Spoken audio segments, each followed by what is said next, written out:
Hi, I'm Mal from the Money Study, bringing you another episode of our Take 10 Challenge, number 58, all about investment scams. And there's my disclaimer, facts and figures, information only, not advice in today's session.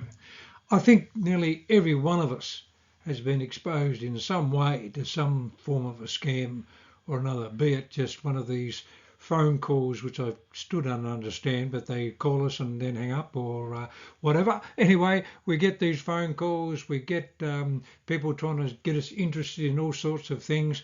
But look, the scam situation is getting bigger and bigger and bigger. Losses have doubled in a year. It looks like they continue to do so nearly every year. So we've got to be doing something here to protect ourselves. And it's becoming harder and harder and harder to actually ascertain what is a scam and what is legit. So I suppose what we need to do is, first of all, just have a quick look at some of the things that are red flags, things that we should be sort of looking for and checking before we do anything, especially if we sort of start talking about investments. Any investment that offers you a high, quick return, we've got to be skeptical. The old sort of saying is, if it's too good to be true, if it sounds too good, it is too good to be true.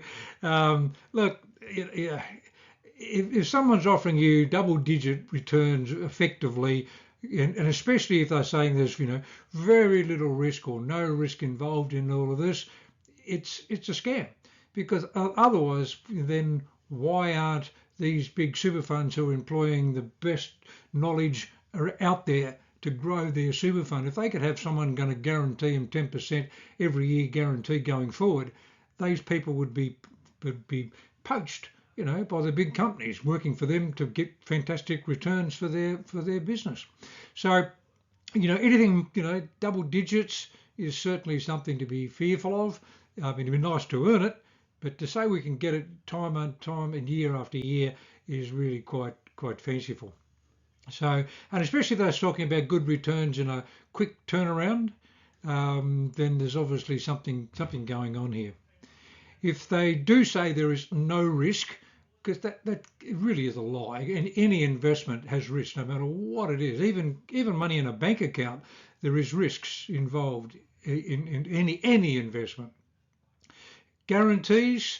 Yep, I remember having my first rental property came with a rental guarantee, and it sounded all good until we tried to act upon it.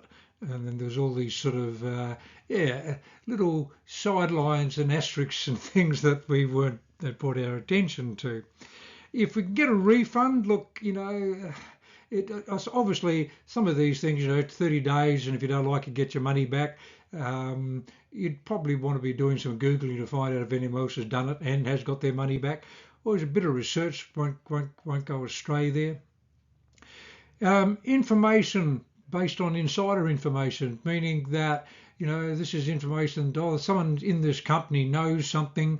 If this is what's going to happen, get on board before it happens, and you're going to make a lot of money. Effectively, that's illegal. That is illegal. If you're trading on information that's not known to the public, that's insider information. And if you're caught out doing it, well, effectively, you can go to jail. So be wary of anyone sort of saying that they know information. If they're out there in effect advertising it, then something really dodgy is going on. Do they have an AFS license, financial services license in Australia?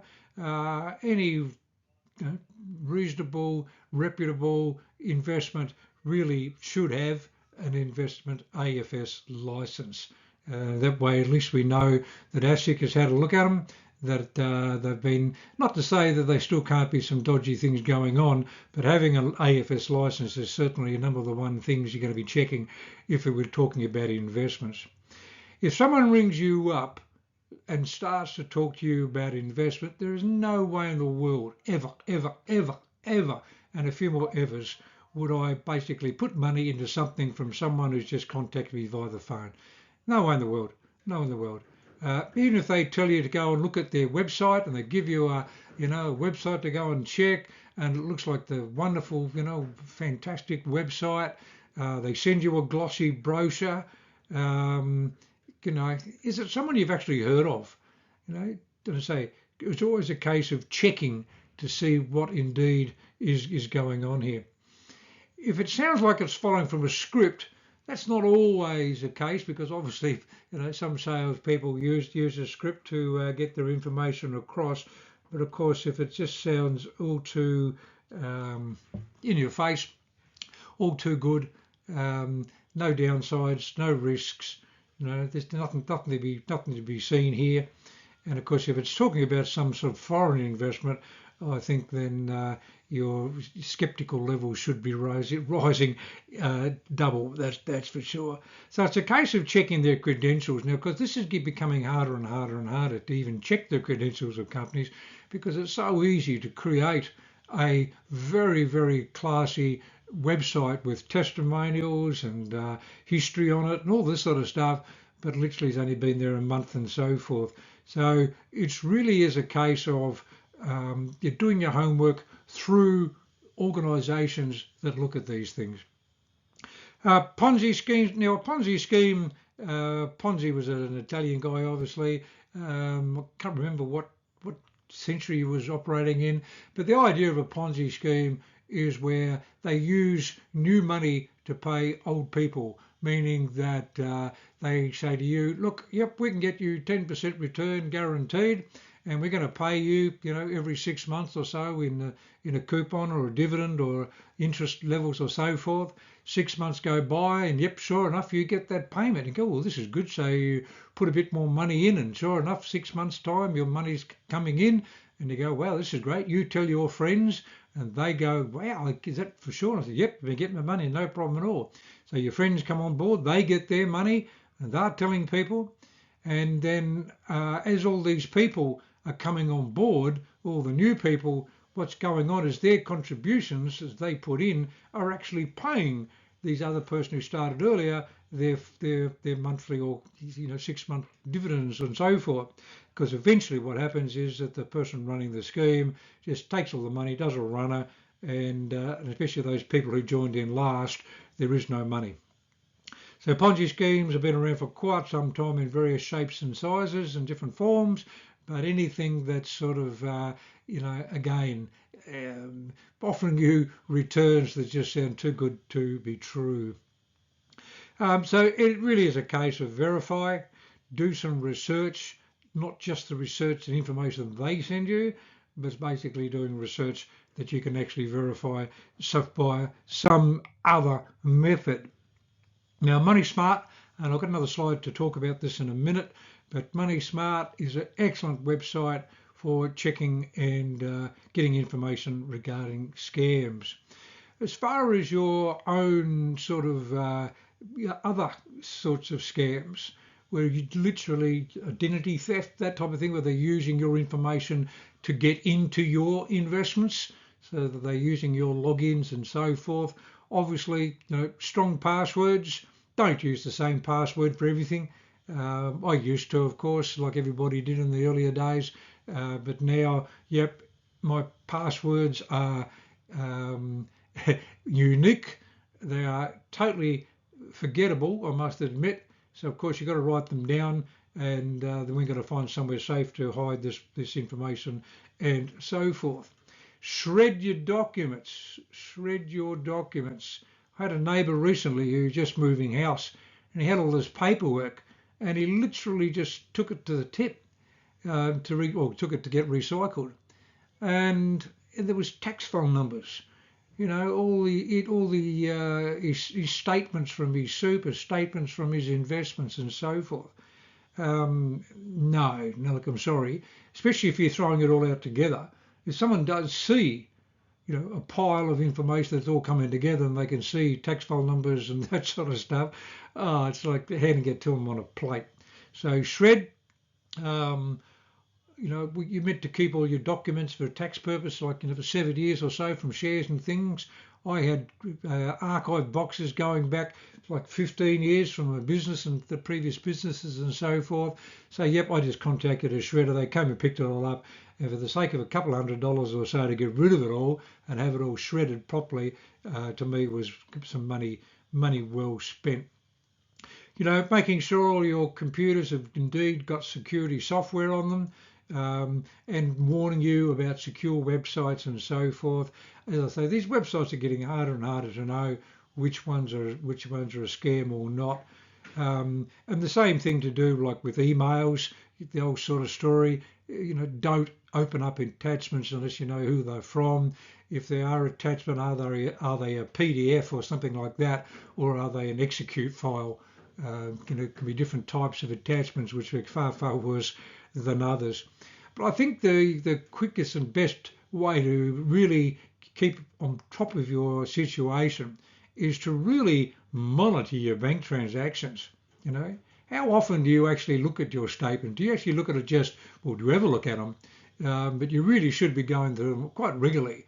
Just, at the end of the week, perhaps, just to go through what went on last week, to sort of see nothing there that's a bit odd. It's a good way too to check where your money's going.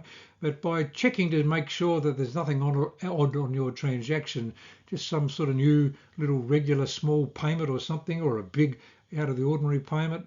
So it's a case of checking everything just to make sure that everything on the transaction is as you would believe it.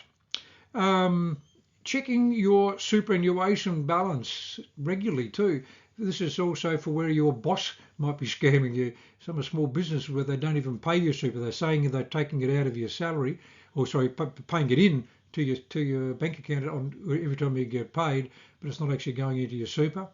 I actually got a text only 3 days ago from my super fund basically saying, yep, we're going to act upon your request to roll over your super fund.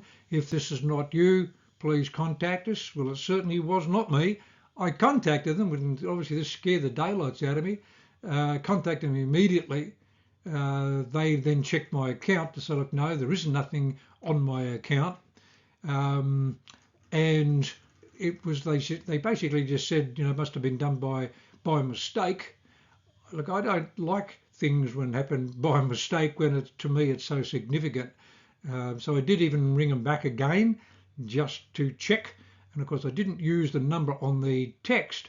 I went to the website and checked the right phone number. If someone says to you to ring us, don't use the phone number they send you. Go back to the website and ring them independently. So far so good. It looks like it may have been a mistake, but it certainly gave me an uneasy feeling.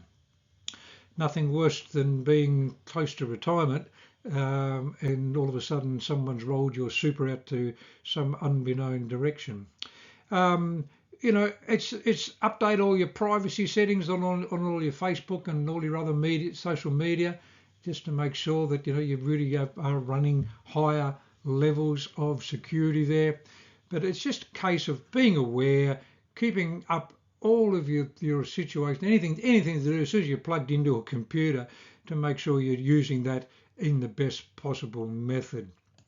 I thought I had another slide there talking about about the Money Smart website. Look, it really is just go to the Money Smart website. They do have a page there on scams. They do indeed have a list, and you can go regularly to see which ones are scams, and it's updated regularly. So just go to the Money Smart website under scams. Excellent resource for checking up what is legit, or certainly what is not legit. I wish you well in this, what is a pretty tough time as far as recognising what is real and what is not.